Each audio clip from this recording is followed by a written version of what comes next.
learning Quran together.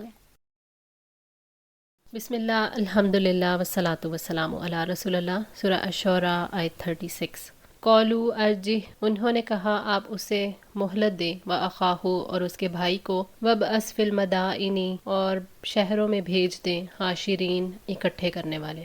سرداروں نے فرعون کو جواب دیا کہ آپ اسے اور اس کے بھائی کو مہلت دیں، اپنی ریاست کے تمام شہروں میں ہرکارے بھیج کر ماہر جادوگروں کو بلا لیں جو اپنے فن سے ان کا مقابلہ کر کے آپ کی تائید کریں۔ یاتو کا، وہ لے آئیں گے تیرے پاس، بکل سحار علیم، ہر بڑے ماہر جادوگر کو۔ یہ مشورہ دراصل اللہ تعالیٰ کی طرف سے تکوینی انتظام تھا تاکہ لوگ ایک جگہ جمع ہو جائیں اور موسیٰ علیہ السلام کو دیے جانے والے معجزات کا خود مشاہدہ کریں۔ فجمعت، تو جمع کیے گئے، السحرۃ جادوگر، لمیقاتی مقرر وقت کے لیے، یوم معلوم ایک دن معلوم کے۔ جادوگروں کو جمع کیا گیا، ان کی اصل تعداد تو اللہ ہی جانتا ہے۔ مصر کے ارد گرد سے تمام جادوگر جمع کیے گئے۔ یوم الزینہ یعنی میلے کا دن تھا اور چاشت کا وقت تھا، جیسے کہ فرمایا قال موعدکم یوم الزینۃ وان یحشر الناس ضحیٰ۔ موسیٰ نے کہا تمہارے وعدے کا وقت میلے کا دن ہے اور یہ کہ لوگ دن چڑھے جمع کیے جائیں۔ سورہ طٰہٰ 59۔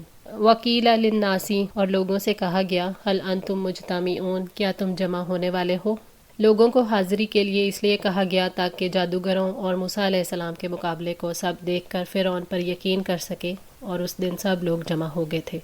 لعلنا نتبع السحرۃ، تاکہ ہم پیروی کریں جادوگروں کی، ان کانوا هم الغالبین، اگر وہ غالب رہنے والے ہوں۔ لوگوں نے کہا کہ جادوگر فتح یاب ہو گئے تو ہم ان کے طریقے کی پیروی کر سکیں گے۔ انہوں نے یہ نہیں کہا کہ ہم حق کی پیروی کر لیں گے، چاہے وہ جادوگر ہوں یا موسیٰ۔ لوگوں کا دین وہی ہوتا ہے جو بادشاہوں کا دین ہوتا ہے۔ فلما جاء السحرۃ، پھر جب جادوگر آگے، قالوا یا فرعون، انہوں نے فرعون سے کہا، اِنَّ لَنَا لَأَجْرًا، کیا بے شک واقعی ہمارے لیے کوئی صلہ ہے، ان کُنَّا نَحْنُ الْغَالِبِينَ، اگر ہم غالب ہوئے۔ جب جادوگر فرعون کے دربار میں پہنچے تو فرعون سے یقین دہانی چاہی اور فرعون کے سامنے کھڑے ہو کر کہا اگر ہم جیتے تو کچھ انعام بھی ملے گا۔ قال نعم، اس نے کہا ہاں، وَإِنَّكُمْ إِذًا لَمِنَ الْمُقَرَّبِينَ، اور یقیناً تب تم ضرور مقرب لوگوں میں سے ہو جاؤ گے۔ فرعون نے جواب دیتے ہوئے کہا کیوں نہیں، بہت کچھ انعام میں ملے گا، اور سب سے بڑا انعام یہ ہوگا کہ تمہیں مقرب درباری بنا لیا جائے گا۔ فرعون نے ان کی خوشی میں اضافے کے لیے ان سے وعدے کیے تاکہ وہ پوری قوت سے معجزات کا مقابلہ کریں۔ فرعون نے ان کا حوصلہ بڑھایا تو انہوں نے بھی ایک دوسرے کا حوصلہ بڑھایا۔ قال لهم موسیٰ، موسیٰ نے ان سے کہا، القوا ما انتم ملقون، پھینکو جو بھی تم پھینکنے والے ہو۔ موسیٰ علیہ السلام نے جادوگروں کو آغاز کا موقع دے کر یہ واضح کر دیا کہ جادوگروں کے اتنے بڑے اجتماع اور ان کی شعبدہ بازیوں سے خوف زدہ نہیں ہے۔ اس میں یہ بھی حکمت تھی کہ جب ساری شعبدہ بازیاں اللہ تعالیٰ کے حکم سے ختم ہو جائیں گی تو دیکھنے والے زیادہ بڑی تعداد میں ایمان لے آئیں گے۔ فَأَلْقَوْا حِبَالَهُمْ، تو انہوں نے اپنی رسیاں ڈالی، وَعِصِيَّهُمْ، اور اپنی لاٹھیاں، وَقَالُوا بِعِزَّةِ فِرْعَوْنَ، اور انہوں نے کہا فرعون کی عزت کی قسم، إِنَّا لَنَحْنُ الْغَالِبُونَ، یقیناً ہم ضرور غالب آنے والے ہیں۔ جادوگروں نے اپنی رسیاں اور لکڑیاں ڈال کر لوگوں کی آنکھوں کو سحر زدہ کر دیا، اور انہوں نے فرعون کی تعظیم کے لیے اس کی عزت کی قسم کھائی کہ ہم ضرور ہی جیتیں گے۔ اس سے جادوگروں کا مقصد فرعون کو خوش اور موسیٰ علیہ السلام کو مرعوب کرنا تھا۔ جاہلیت میں لوگ اس طرح کی قسمیں کھایا کرتے تھے، جیسا کہ آج کل مسلمان بھی اللہ تعالیٰ کی ذات یا صفات کی قسم کھانے پر مطمئن نہیں ہوتے، بلکہ اپنے پیر و مرشد یا کسی بزرگ کے روزے کی قسم کھاتے ہیں، یا عام رواج کے مطابق کہہ دیتے ہیں مجھے تیری قسم یا تیرے سر کی قسم وغیرہ، اور اس طرح دوسروں کی عظمت کا اظہار کرتے ہیں۔ شاید اللہ تعالیٰ کی جھوٹی قسم کھانے پر اتنا گناہ نہ ہوتا ہو جتنا ان چیزوں کی سچی قسم کھانے پر ہو سکتا ہے۔ اللہ تعالیٰ تمام مسلمانوں کو اس سے محفوظ رکھے۔ فَأَلْقَىٰ مُوسَىٰ عَصَاهُ، پھر موسیٰ نے اپنی لاٹھی پھینکی، فَإِذَا هِيَ تَلْقَفُ، تب یکایک وہ نگل رہی تھی، مَا يَأْفِكُونَ، اس کو جو وہ گھڑ رہے تھے۔ موسیٰ علیہ السلام کا عصا لکڑی کا تھا، میدان میں عجیب منظر تھا، ایک لکڑی سارے سانپ نگل رہی تھی، حتیٰ کہ اس نے ایک سانپ بھی پیچھے نہ چھوڑا۔ فَأُلْقِيَ السَّحَرَةُ ساجدین، تو ڈال دیے گئے جادوگر سجدہ کرتے ہوئے۔ جادوگروں کو سچائی کے رعب نے سجدے میں ڈال دیا تھا۔ ان کے دل کے اندر ہونے والی سچ کی روشنی جب یقین میں بدلی تو اس یقین نے انہیں سجدے میں گرا دیا۔ قَالُوا آمَنَّا بِرَبِّ الْعَالَمِينَ، انہوں نے کہا ہم جہانوں کے رب پر ایمان لاتے ہیں۔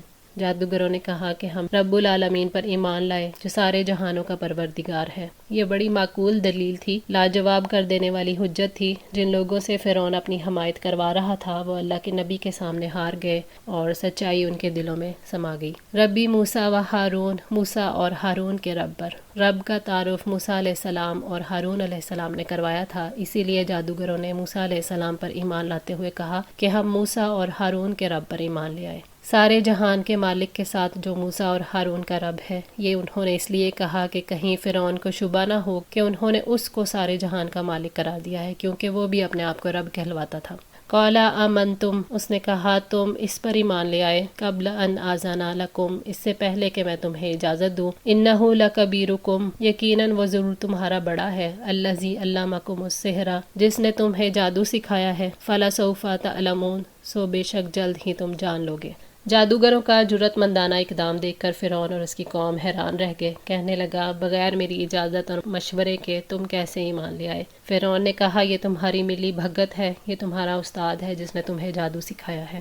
فرعون کے لیے یہ بڑا تکلیف دہ منظر تھا، جن جادوگروں کے ذریعے وہ فتح کی امید لگا کر بیٹھا تھا وہی مغلوب ہو گئے۔ فرعون کے لیے یہ معاملہ اذیت ناک ہو گیا، جبکہ جادوگر موقع پر ایمان لے آئے۔ فرعون نے ایمان لانے کی بجائے دشمنی کا راستہ اختیار کیا اور جادوگروں کو دھمکیاں دینی شروع کی کہ تم موسیٰ کے ہی شاگرد لگتے ہو۔ لَأُقَطِّعَنَّ، البتہ میں ضرور کاٹ دوں گا، أَيْدِيَكُمْ وَأَرْجُلَكُمْ، تمہارے ہاتھ اور پاؤں، من خلاف، مخالف سمت سے، وَلَأُصَلِّبَنَّكُمْ أَجْمَعِينَ، اور میں تم سب کو ضرور سولی چڑھاؤں گا۔ فرعون نے جادوگروں کو ڈرایا اور دھمکی دیتے ہوئے کہا کہ میں تمہیں وہ سزا دوں گا جو زمین میں فساد پھیلانے والوں کو دی جاتی ہے۔ ان قریب تمہیں پتہ چل جائے گا، میں تمہارے ہاتھ پاؤں مخالف سمت سے کٹواؤں گا اور تم سب کو پھانسی دوں گا، یعنی تختے پر لٹکاؤں گا تاکہ ساری دنیا تمہاری ذلت کا تماشا دیکھے۔ قالوا لا ضیرہ، انہوں نے کہا کوئی حرج نہیں، انا الی ربنا منقلبون، یقیناً ہم اپنے رب کی طرف ہی لوٹنے والے ہیں۔ جادوگروں نے کہا کہ تمہاری دھمکیوں کی ہمیں کوئی پرواہ نہیں، موت تو ہر ایک کو آنی ہے، ہمیں اپنی جانوں کی پرواہ نہیں، ہم تو لوٹ کر اپنے رب کے پاس جائیں گے اور وہ ہمارے اعمال ضائع نہیں کرے گا۔ انا نطمع، یقیناً ہم طمع رکھتے ہیں، ان یغفر لنا ربنا خطایانا، کہ ہمارا رب ہماری خطاؤں کو معاف کر دے گا، ان کننا اول المؤمنین، کیونکہ ہم ہی سب سے پہلے ایمان لانے والے ہیں۔ جادوگروں نے فرعون کی دھمکی کا جواب دیتے ہوئے کہا کہ ہمارا رب ہمارے اخلاص کو ضائع نہیں کرے گا، ہم اس سے امید رکھتے ہیں کہ ہم نے تمہارا حکم مان کر جن گناہوں کا ارتکاب کیا وہ ہماری مغفرت فرمائے گا، ہمارے ایمان کی وجہ سے ہمیں معاف کر دے گا۔ جادوگروں نے سب سے پہلے ایمان لانے کی بات اس لیے کی کہ فرعون کی قوم نے اسلام قبول نہیں کیا تھا اور جادوگروں نے ایمان لانے میں پہل کی تھی۔ وَأَوْحَيْنَا إِلَىٰ موسیٰ، اور ہم نے موسیٰ کی طرف وحی بھیجی، ان اسری بعبادی، کہ میرے بندوں کو رات کو لے چلو، انکم متبعون، یقیناً تمہارا پیچھا کیا جائے گا۔ مصر میں موسیٰ علیہ السلام نے فرعون اور اس کے سرداروں پر حجت قائم کر دی تھی، انہیں پیغام پہنچا دیا تھا لیکن وہ ایمان لانے کے لیے تیار نہیں ہوئے۔ موسیٰ علیہ السلام کا مصر میں قیام لمبا ہو گیا تھا اور فرعونیوں پر حجت تمام ہو چکی تھی، تو اس لیے اس کے سوا کوئی چارہ نہیں تھا کہ موسیٰ علیہ السلام بنی اسرائیل کو لے کر راتوں رات نکل جائیں۔ اللہ تعالیٰ نے خبر بھی دے دی تھی کہ فرعون اور اس کے لشکر تمہارا پیچھا کریں گے، اور ایسا ہی ہوا۔ جب صبح کے وقت فرعونی بیدار ہوئے تو انہوں نے دیکھا کہ تمام بنی اسرائیل راتوں رات موسیٰ کے ساتھ نکل گئے۔ اللہ تعالیٰ نے فرمایا وَلَقَدْ أَوْحَيْنَا إِلَىٰ مُوسَىٰ أَنْ أَسْرِ بِعِبَادِي فَاضْرِبْ لَهُمْ طَرِيقًا فِي الْبَحْرِ يَبَسًا لَا تَخَافُوا دَرَكًا وَلَا تَخْشَىٰ، اور بلا شبہ یقیناً ہم نے موسیٰ کی طرف وحی کی کہ رات کے وقت میرے بندوں کو لے کر نکلو، پھر ان کے لیے سمندر میں خشک راستہ بناؤ، نہ تم تعقب کا خوف کھاؤ گے اور نہ ہی تم ڈرو گے۔ سورۃ طٰہٰ 77۔